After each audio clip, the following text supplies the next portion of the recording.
Show me.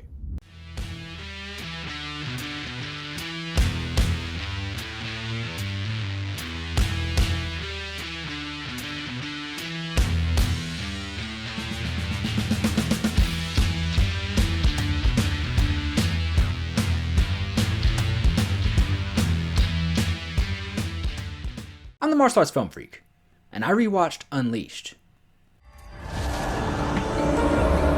Put in the bait! Well, you basically turned a man into a dog. How did you do that? Like my saintable mum used to say, get him young, and the possibilities are endless. Kill him.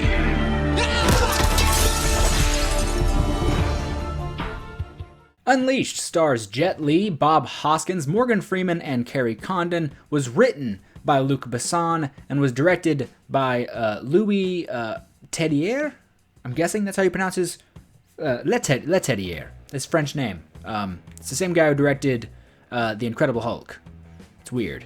It's a weird bounce. Unleashed is about a young man. I say young. I feel like Jet Li was probably in his late 30s by the time he did this. But he is a young man who was sort of abducted by this criminal and raised to be a fighter, just to, help collect debts that are owed to this mobster. And he was just treated like a dog the whole time, which is why he's constantly called a dog. And in other countries, this movie is called Danny the Dog. Sometimes it's very heavy-handed that he's a dog.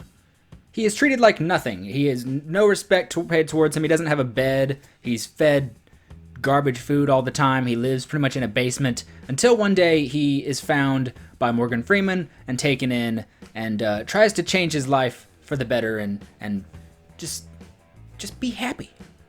But of course, things can't always stay that way. Things can't just be nice. This is a fight movie. You gotta have a reason to fight. Gotta have all the action. So of course, his demons come back to haunt him. Unleashed is a completely solid movie for many reasons, but also for many reasons, there's kind of a lot to be desired. Other than Jet Li's character Danny, none of the characters actually have anything that deep going on with them. They're all just sort of the base level of what they're supposed to be, especially Bob Hoskins as, they're our evil antagonist. He is just evil. There's nothing, complex about his character. It's just, he's evil, he's mean, and he's disgusting. That's it. With the protagonists, sure, they are, I guess, just your base good. That's it. They're just good people. But at least with them, you do get sort of their backstories. What brought them to this situation? Why is Kerry Condon living with Morgan Freeman? She was adopted because her father died, and when her father died, Morgan Freeman married her mother, and then her mother died, and now they just them. It's just them together. And that's sort of nice. It's fun to have their backstory, and it's nice to have Danny sort of melding with them. While their characters really aren't anything super deep, I could have just watched all three of these characters hang out for a whole movie. And all the performances in this are fantastic. Bob Hoskins, I don't know if I've seen a bad Bob Hoskins performance. Maybe Mario, but even in that, he's still Bob Hoskins. Morgan Freeman's great. Morgan Freeman is endearing in all the right ways. Kerry Condon as, I believe her name is Victoria. I could be wrong, but Victoria feels right. She's great. She's a lot of fun. And the way her and Jet Li interact is probably some of my favorite parts of the whole movie.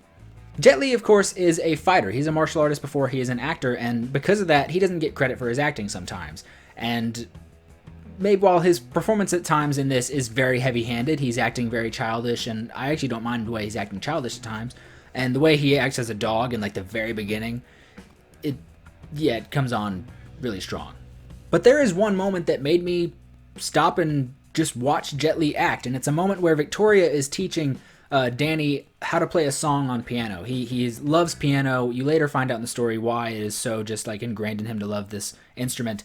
And Victoria is teaching him this song, and he just has this look of pure wonder and awe of everything happening in front of him that just felt 100% organic. Like the way you just see a child just take to something. It just makes you think about all those things in your childhood that just made you stop and just watch and want to learn. I thought Jet Li did amazing in that instant. There's other moments in the movie where he is a very good actor. He is genuinely a good actor. Just that moment specifically made me just stop and watch Jet Li. But how is the action in Unleashed? Well, I read a long time ago that Luc Besson saw Ong Bak. Luc Besson saw Ong Bak and thought that he wanted to write something that was such a hard-hitting martial arts movie. I know he didn't direct this, he produced it and he wrote it, but he wanted to be involved in something like that, so he wrote Unleashed. And I don't think he nailed something like the level of Ong Bak, but I think he got as close as you possibly can. The action is few and far between, with a couple spurts in the very beginning, and then nothing but story throughout the middle, just all of Jet Li and his new family, and then all of the action just rushed in the very end, in about the last maybe 30 to 40 minutes. And it is very good. It is very well shot. I'm very happy with... You know what, there's not really a lot of American Jet Li movies that are poorly captured. Good on them. And the style in this is really weird. It is this weird mix of Jet Li's wushu with just animalistic freestyle, beat the shit out of your opponent. And while most people probably think about the action in this movie, they immediately go to the pool fight scene, which famously has, I guess, a pre-famous Scott Adkins and also Silvio Simac. That is the fight that most people refer to when they think about this movie. But my favorite fight is actually everything at the very end, everything within the final, 15 minutes. I enjoyed the fight in the pool with, all the weapons and everything, but for the first few minutes of that fight scene, it's Jet Li not fighting back, which fits the story, and it's just him getting beaten up until he realizes, oh, I'm gonna die, and he starts fighting back. And then it's just him destroying them. There's no challenge there. What I like about the very end is you get everything. You get Jet Li fighting multiple people. You get Jet Li fighting one guy, whose name I need to look at right now because I don't remember it. Mike Lambert. Mike Lambert is the bald guy in all the white clothes, and he's awesome. Within that fight, you get weapons, you get close quarters, you get flashy kicks, you get wire work, you get a lot of stuff. I really enjoyed that whole sequence. That is my favorite fight scene in this whole movie. My only problem is, and what makes me think that this doesn't really live up to something like Ong Bak, if that is what Luc Besson was going for, is that all of the action in this feels extremely short. Maybe not extremely, but it all feels like it just could go on for another few minutes. Especially that final fight scene could probably go for another 3 minutes or so, and I would be ecstatic about that.